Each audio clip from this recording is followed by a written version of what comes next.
Hello बच्चों, चलिए प्रश्न को पढ़ते हैं। जिस प्रकार विज्ञान में परिशुद्ध मापन आवश्यक है, उसी प्रकार अल्प विकसित विचारों तथा समान प्रेक्षणों को उपयोग करने वाली राशियों के स्थूल आकलन कर सकना भी उतना ही महत्वपूर्ण है। उन उपायों को सोचिए जिनके द्वारा आप निम्नलिखित का अनुमान लगा सकते हैं। जहां अनुमान लगाना कठिन है, वहां राशि की ऊपरी सीमा पता लगाना या लगाने का प्रयास कीजिए। मानसून की अवधि में भारत के ऊपर वर्षाधारी मेघों का कुल द्रव्यमान क्या हमें बताना है। ठीक है, तो इस प्रश्न को समझने के लिए सबसे पहले प्रश्न की मुख्य अवधारणा को समझेंगे। मुख्य अवधारणा, मुख्य अवधारणा। तो सबसे पहले हम किसी पदार्थ का द्रव्यमान कैसे निकालते हैं या देखेंगे। तो किसी पदार्थ का द्रव्यमान निकालने का क्या तरीका है। हमें उस पदार्थ का घनत्व तो मालूम होना चाहिए। पदार्थ का अगर द्रव्यमान निकालना है तो उस पदार्थ का घनत्व तो मालूम होना चाहिए और उस पदार्थ का आयतन। तो यहां पे लिखेंगे पदार्थ का घनत्व, पदार्थ का घनत्व और पदार्थ के आयतन के गुणनफल, पदार्थ का आयतन, इनका गुणनफल क्या कहलाता है। पदार्थ के द्रव्यमान के बराबर होता है। m बराबर हम क्या लिख सकते हैं, घनत्व रो और आयतन भी माने। तो m बराबर हम कैसे निकाल सकते हैं, पदार्थ का द्रव्यमान घनत्व और आयतन के गुणन करके निकाल सकते हैं। तो अब इस अवधारणा का उपयोग करके हम उत्तर को समझते हैं। माना मौसम विभाग से हमें जानकारी मिलती है कि 10 सेंटीमीटर की ऊंचाई तक क्या होती है, बारिश होती है। माना 10 सेंटीमीटर की ऊंचाई तक बारिश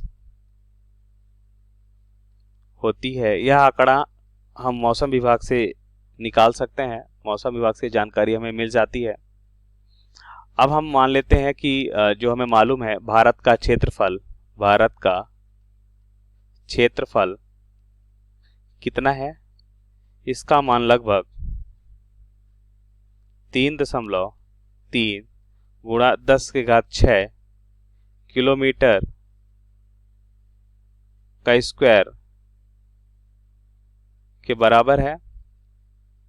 क्षेत्रफल को ए से लिखते हैं और इसे हम मीटर में बदलना चाहें तो हम जानते हैं किलोमीटर 10⁻³ मीटर के बराबर होता है। तो यह हो जाएगा 3.3 गुणा 10⁻³ कितना हो जाएगा 6 और 10⁻³ का स्क्वायर 10⁻6, 6 कितना हो जाएगा 12 मीटर स्क्वायर। हम ऐसा लिख सकते हैं। अब ध्यान से देखिए, हमें क्या निकालना है। हमें निकालना द्रव्यमान, तो हमें चाहिए आयतन। तो आयतन तो हम निकाल सकते हैं। आयतन बराबर क्या हो जाएगा, हम लिख सकते हैं v बराबर क्या होगा, क्षेत्रफल इंटू ऊंचाई h से गुणा करके हम निकाल सकते हैं। और अब घनत्व हम मानते हैं कि यहाँ पे द्रव्य है या पानी है, तो पानी का घनत्व हमें मालूम है कितना होता है, 1000 किलोग्राम प्रति मीटर क्यूब होता है। तो इस तरह से द्रव्यमान m का मान हम निकाल सकते हैं। जैसा कि मुख्य अवधारणा में हमने सूत्र को देखा, तो हो जाएगा a इंटू एच, मतलब आयतन इंटू घनत्व बराबर a इंटू एच इंटू घनत्व।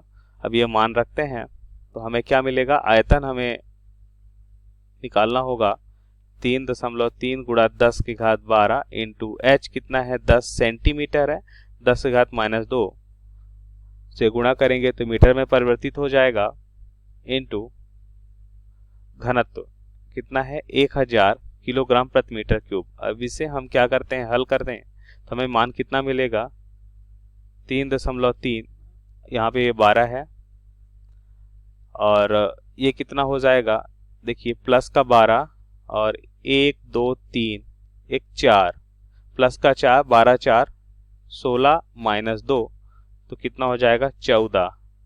3.3 गुणा 10⁻14 किलोग्राम द्रव्यमान क्या होता है, बारिश होता है, जैसा हमने यहाँ पे 10 सेंटीमीटर की ऊंचाई तक बारिश को माना। तो यह हमारे प्रश्न का उत्तर होगा।